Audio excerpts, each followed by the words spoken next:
Thank you, everyone, for coming to my talk. My name is Margaret Martin. I'm a PhD student at Tufts University. So, as you all may likely know, there are a few common approaches to mass spectra annotation, which include spectral reference library search, compound library search, as well as de novo generation. And in this order, they are increasingly difficult for a user to apply, but also there's an increase in the potential exploration of chemical space. And what I mean by that is spectral reference libraries and compound libraries are obviously limited to what is known and cataloged, whereas de novo generation theoretically could generate any structure of a molecule that may exist. So for that reason, we will be talking about de novo generation today for specifically MS2 spectra. Some previous approaches for de novo generation for mass spectra annotation include, for the most part, a spectra encoder and SMILES decoder sort of architecture, where given a query spectra, they predict a SMILES representing the structure in this way. And some recent methods that do this is SpecTiml, MS Novelist, and MS Timl. Our approach is novel in that we apply transfer learning and curriculum learning so that we may try to solve the problem of a data distribution mismatch where the training data is of a different distribution from your testing data. So theoretically, it can be applied and predict molecules that are not cataloged. And to do this, we divide this de novo generation for mass spectra annotation problem into two tasks, where first we perform molecular generation and then we rank the generated molecules. We repurpose a previous method and framework of reinvent for step 1, and which is from AstraZeneca, and Jester for step 2, which is from our group and currently under review. So first off, transfer learning.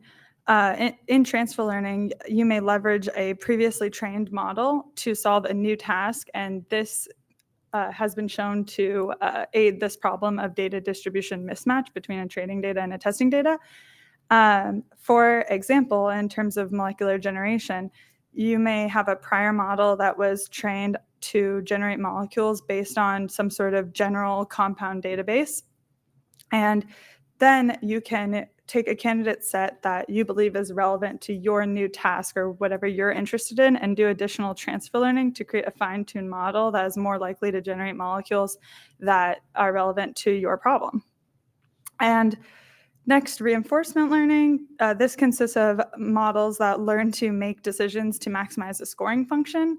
So again, in the context of you may have a model that generates SMILES that represent structure, and then that SMILES may be scored based on a scoring function, so that then that output of that score is given back to the model, and it can be updated positive or negatively depending on that. It can be positive or negative feedback based on if that score is high or low, and the model can update so that it's more likely to generate structures that you're interested in based on that scoring function, and will maximize that scoring function. So curriculum learning then is a specific type of reinforcement learning where each stage of curriculum learning is one of those reinforcement learning loops, but the scoring function is different for each stage. So how we will be using this for molecular generation is, for example, given a pre-trained method like the reinvent generator, which is a recurrent neural network, we set up a curriculum learning scheme so that we may fine-tune the model to predict molecules with the target molecular formula. So in the first stage, the scoring function is a number of carbons. So given the number of carbons in the molecular formula, which is 24, we encourage the model to and bias it towards generating structures that have 24 carbons. And then in stage 2, we do number of heavy atoms, and then we do number of heavy atoms and mass. This purposefully is 3 stages of increasing scoring function difficulty, because in curriculum learning, this sort of scheme has been shown to help models converge faster as well as have higher performance, so that the fine-tuned model may generate more relevant molecular structures. So Then I mentioned Jester for ranking. Jester is a model that, given a query spectrum and a query structure, a spectra embedder and molecular embedder were trained with contrastive loss to maximize mutual information between these two sorts of representations, and that makes them learn the same joint embedding space. So the embedding vector that's outputted in both cases are able to be directly compared. The cosine similarity can be calculated, and the cosine similarity acts as a proxy for the likelihood that that structure represents that query spectrum. So that value then can be used to rank against other Jester outputs. So our overall method pipeline is first, step one of molecular generation. Given a molecular formula that is relevant to the query spectrum and a prior generator, we perform first transfer learning, where we have candidates from PubChem that have the same molecular formula as the target, and then we perform those 3 curriculum learning stages that I discussed, so that our fine-tuned model may be sampled and generate a set of molecular structures. And in step 2, we rank those generated molecules based on how likely they are to be represented by the query spectrum using a previously trained ranker model. So in this case, we use reInvent4 and Jester as those models, those priors, as I stated. And so now to go over our data set and results. Our data set includes 584 unique molecules and their corresponding spectra, and these are all from the test set of Jester, so there's no data leakage in that, and that data set was released with Canopus, the tool. And our transfer learning PubChem candidate sets range in size from 26 to 26,000 with an average size of 2,800. And doing this current pipeline on this data set, we achieved, for our step 1 of just de novo generation before ranking, an accuracy of 0.15. And on average, the number of generated molecules was 239.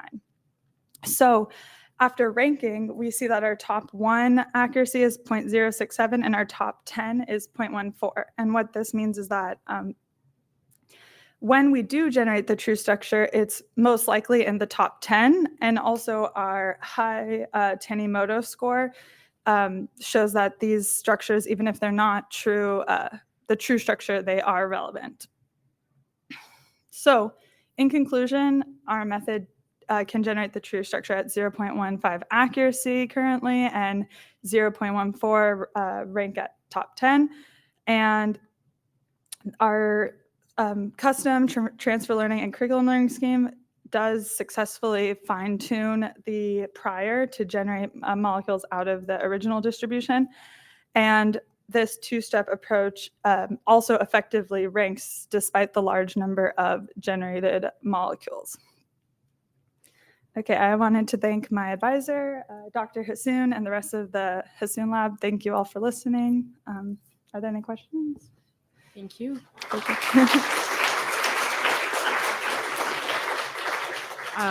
We have time for one question.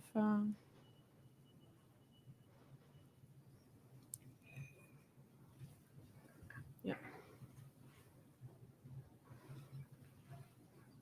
Thank you. It was a nice talk, and I'm wondering with the Jester you mentioned at the end, excuse me, about your score. Mm-hmm. And can you use that to not to compare, but can you use that with other software platforms or with other tools?